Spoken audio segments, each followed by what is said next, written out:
आज हम आपके लिए एक और अच्छी कहानी लेके आए हैं, जिसमें कहानी का शीर्षक है अच्छा कर्म लौटकर आता है। एक गांव में एक रुक्मणी नाम की औरत रहती थी।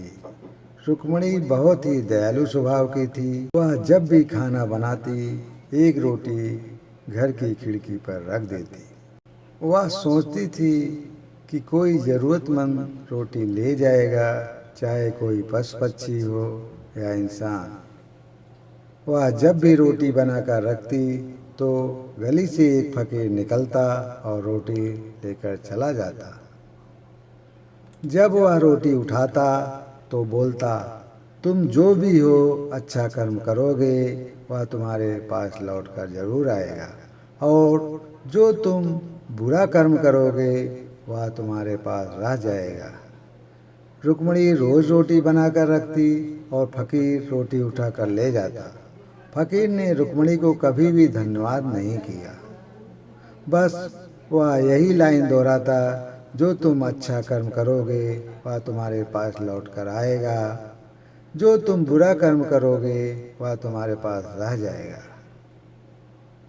एक दिन रुक्मणी के मन में विचार आया कि मैं रोज इस फकीर के लिए रोटी बनाती हूँ, लेकिन इसने कभी भी मुझे धन्यवाद नहीं किया, और पता नहीं धीरे धीरे क्या बोलता जाता है, गाली देता है या श्राप, पता नहीं। इसने मेरा अपमान किया है। एक दिन रुक्मणी को उस फकीर पर बहुत गुस्सा आ गया और वह चूहे मारने वाली दवा रोटी में डालकर खिड़की पर रखने लगती है, तो उसके हाथ कांपने लगे। वह सोचने लगी कि मैं क्या अनर्थ करने जा रही हूँ। अपने गुस्से की वजह से मैं उस वृद्ध को मारने जा रही हूँ। यदि वृद्ध ने धन्यवाद नहीं किया तो क्या हुआ?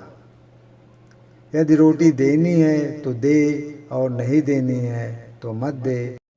यह सोचकर वह उस रोटी को वापस लेकर आ गई और चूल्हे में जला दी। उसे अपनी गलती का एहसास हुआ कि मैं ऐसी तो नहीं हूँ। भले ही फकीर मुझे आशीर्वाद दे या ना दे, मेरा काम खिड़की पर रोटी बनाकर रखना है, सो मैं रखूँगी।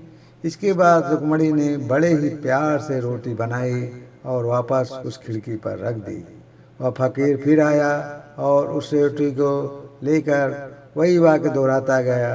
अगले ही दिन रुक्मणी का बेटा घर आया, जो कि बहुत बीमार था। वह काम की वजह से कहीं बाहर रहता था। उसका बेटा बहुत ही बुरे हाल में था। बीमार होने की वजह से उसका काम भी छूट गया था। उसके पास खाने तक के लिए पैसे नहीं थे और उसके कपड़े भी फटे हुए थे। उसने अपनी माँ को सारी बात बताई। माँ, आज मैं भूख से मर जाता, लेकिन मुझे एक फकीर मिल गया और मैंने उससे एक निवाला रोटी का मांगा तो उसने पूरी रोटी ही मुझे दे दी। माँ ने पूछा, कौन था वह फकीर? बेटे ने कहा, या तो पता नहीं कौन था, पर बहुत अजीब आदमी था। रोटी देने के बाद कुछ उपदेश दे रहा था, जो तुम बुरा कर्म करोगे वह तुम्हारे साथ रहेगा, और जो तुम अच्छा कर्म करोगे वह तुम्हारे पास लौटकर जरूर आएगा। यह बात सुनते ही रुक्मणी जान गई कि यह वही फकीर है जो रोज उसकी खिड़की से रोटी लेकर जाता है।